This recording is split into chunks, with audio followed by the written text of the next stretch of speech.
Imagine a land that once glittered like gold, a nation floating on an ocean of oil, where the cities buzzed with the promise of endless summer. Now imagine the lights going out, not just for an hour, but for years. Imagine the silence of empty marketplaces and the deafening sound of millions of footsteps walking away, leaving their homes behind in search of bread. For a long time, the world looked at Venezuela and saw only a tragedy, a cautionary tale, a place where hope went to die in the sun. But they were looking at the surface. They missed what was happening in the shadows. They missed the whisper that is currently turning into a roar. Welcome to Lumen Peace. Today, we are not here to talk about politics or economics. We are here to uncover a spiritual mystery that is defying logic. We are uncovering how the driest desert is suddenly blooming. For over a decade, this nation has walked through what the Bible calls the valley of the shadow of death. Families torn apart by migration, a currency that lost its value faster than paper burning in the wind, and a collective heartbreak that seemed impossible to mend. The desert wasn't just physical, it was spiritual. It felt as if heaven itself had turned its back, leaving a people to wander in a wilderness of uncertainty. The joy that defined the Venezuelan spirit was buried under the heavy dust of survival. When you are hungry, it is hard to dream. When you are tired, it is hard to believe. And yet, history tells us something profound about deserts. It is exactly in the wilderness, where there are no distractions and no resources, that the voice of God becomes undeniable. While the news cameras turned away, exhausted by the same old sad stories, something began to shift in the spiritual atmosphere. It didn't start in the presidential palaces or the high towers of influence.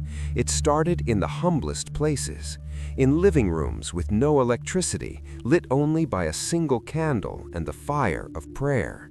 On street corners where hungry neighbors shared a single arepa, realizing that the miracle of multiplication happens when we break bread together. A despairing silence began to be replaced by a melody. Can you hear it? It is the sound of a broken heart finally opening up to the only one who can fix it. Reports are flooding in, not of political treaties, but of unexplainable provision, of radical forgiveness, and of a hope that makes no sense on paper. They said Venezuela was finished. They wrote the obituary for a nation, but they forgot that the desert is not a graveyard, it is a womb. It is the place where God prepares his greatest comebacks.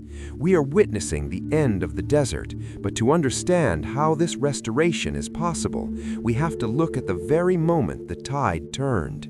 There was a specific tipping point, a moment where the weeping turned into a war cry of faith.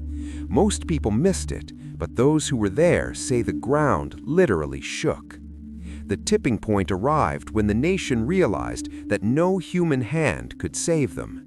For years, people looked to politicians, to foreign aid, to the fluctuating price of oil. But when the shelves remained empty and the hospitals went dark, a profound realization swept across the country like a shockwave.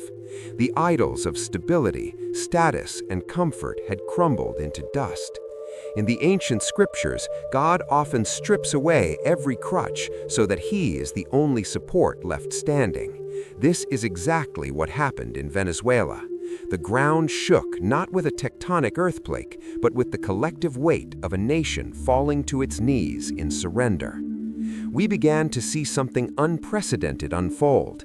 In cities like Maracaibo, known for its searing heat and historically hardened culture, massive prayer gatherings began to form spontaneously. These were not organized by big marketing campaigns or famous influencers. There was no money for flyers, billboards, or stage lights. It was a raw, driving hunger. People who had never stepped foot in a church, people who had mocked faith, were suddenly stopping in the streets, weeping, asking for prayer. The suffering had become a plow, breaking up the hard, dry soil of the human heart to prepare it for a new seed. Pastors and priests who once argued over doctrine and competed for members found themselves embracing in the wreckage. The crisis erased the petty lines that divided them. They realized that when the ship is sinking, you do not argue about the arrangement of the chairs. You hold hands and pray for rescue. This unity was the first green shoot in the desert. And then consider the diaspora. Over 7 million Venezuelans left their homeland, a humanitarian tragedy by any standard. But look closer with spiritual eyes. Just as the persecution in the Book of Acts scattered the believers to spread the gospel, the Venezuelan exodus began to export a fire of resilience and faith to the nations that hosted them. They left with empty pockets, but spirits refined by fire. However, for those who stayed, the daily reality was still a brutal fight for survival. Yet, amidst the scarcity, stories began to circulate that defied the laws of economics and physics. A pot of soup that fed 50 people when it only had ingredients for 10. Medicine appearing in a cabinet that was verified empty the night before. God was moving from the abstract to the tangible. He was no longer just a theological concept, he was the daily provider. The desert was harsh, yes, but it was becoming a place of supernatural encounters. But as the light began to break through, the shadows fought back. There is a darker side to this restoration, a spiritual resistance that tried to choke this new life before it could fully bloom. What happened next in the invisible realm over Venezuela was a battle so intense, few dare to speak of it openly. When the light shines brightest, the shadows are cast the sharpest. The spiritual resistance we mentioned was not a metaphor. It was a confrontation for the very soul of Venezuela. For decades, as the economy crumbled and the institutions failed, a vacuum was created. Desperation drove many to seek answers in dark mysticism, turning to ancient rituals and idolatry in a frantic bid for control. The spiritual atmosphere was thick with a clash of kingdoms. But it was in this very darkness that the light of God began to pierce through with blinding force. We witnessed the impossible. The most dangerous places on earth, the Venezuelan prisons, began to transform into centers of revival.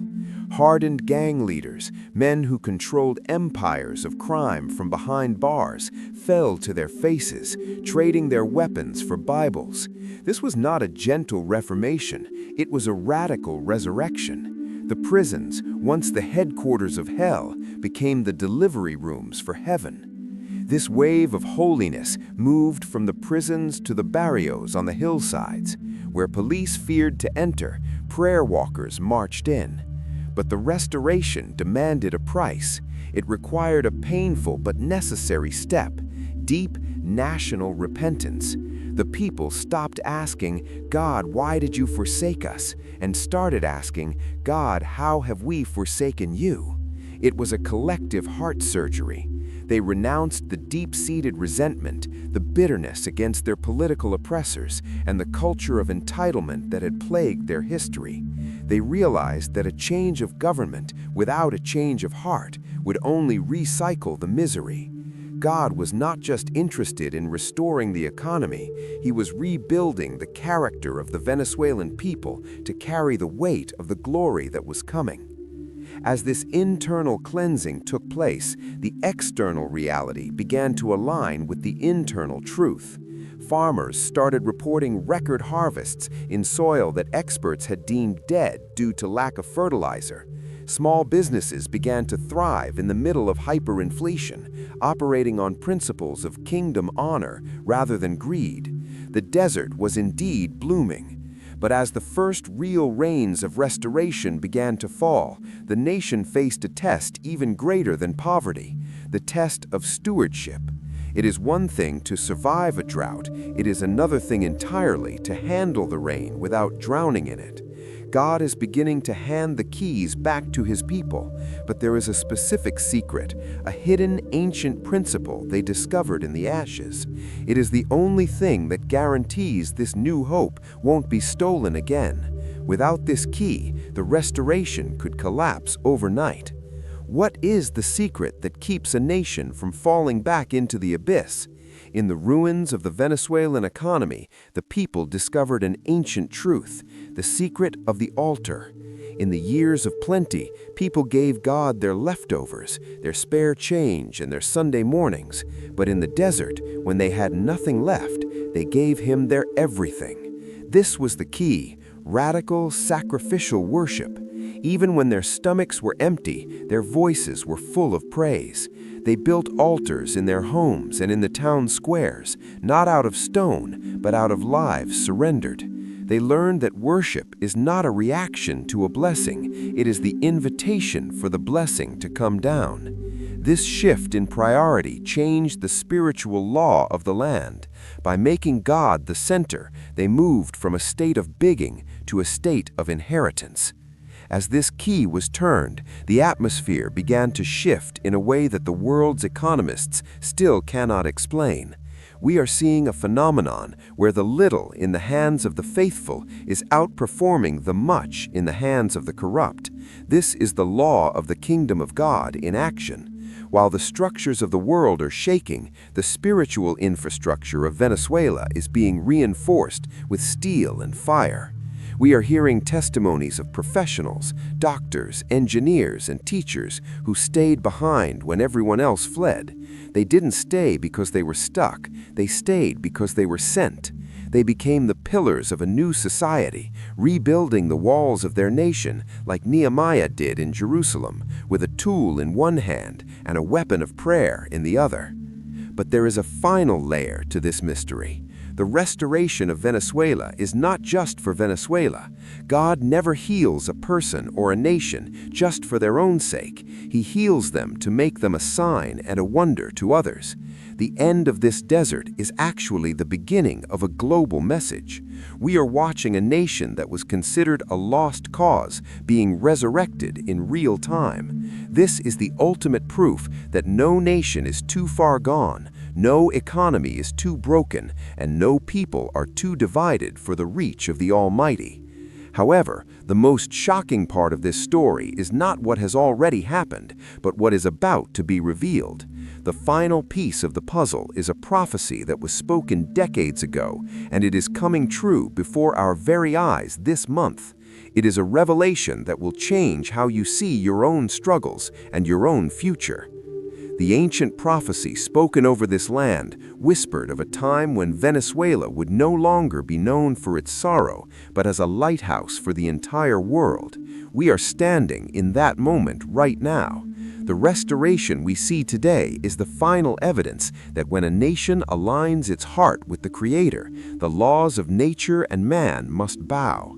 The end of the desert is not just a catchy title, it is a spiritual reality. Venezuela is becoming a living laboratory of God's grace. People from all over the globe are beginning to look toward this nation, not with pity, but with awe, asking the same question: how did they survive? How are they thriving? The answer is simple yet profound. They found the source of living water in the middle of a drought, and they refused to let go. This is the message for you, wherever you are watching from today. Perhaps you are in your own personal desert. Perhaps you feel like your finances, your family, or your health is a broken nation that can never be rebuilt. Look at Venezuela. If God can breathe life into the dry bones of a collapsed country, He can surely breathe life into your situation. The story of this nation proves that your current crisis is not your conclusion. It is the setting for your greatest miracle. The desert is ending because the people decided that the drought of the soul was worse than the drought of the land.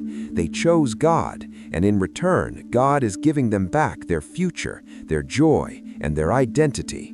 The sun is rising over the mountains of Caracas, and it is a different sun than the one that set years ago. It is a sun of righteousness with healing in its wings. The streets that once echoed with the sounds of protest are now echoing with the sounds of praise. The children who were born into scarcity are being raised in an environment of supernatural faith. This is the new Venezuela, a nation forged in the furnace and coming out as pure gold. The desert has vanished, and in its place a garden is growing that will feed the spirits of millions across the globe. The story is no longer about what was lost, but about how much has been found. If this journey through the restoration of Venezuela has touched your heart and stirred your faith, don't let the fire stop here. We are dedicated to bringing you stories of light and hope from the darkest corners of the earth. Please give this video a like to help spread this message of hope to those who need it most. Subscribe to Lumen Peace and turn on the notification bell so you never miss an episode of how God is moving in our world today. Join our community in the comments below and tell us what desert in your own life are you trusting God to end today. Thank you for watching, and remember, even in the desert, the light of peace always finds a way.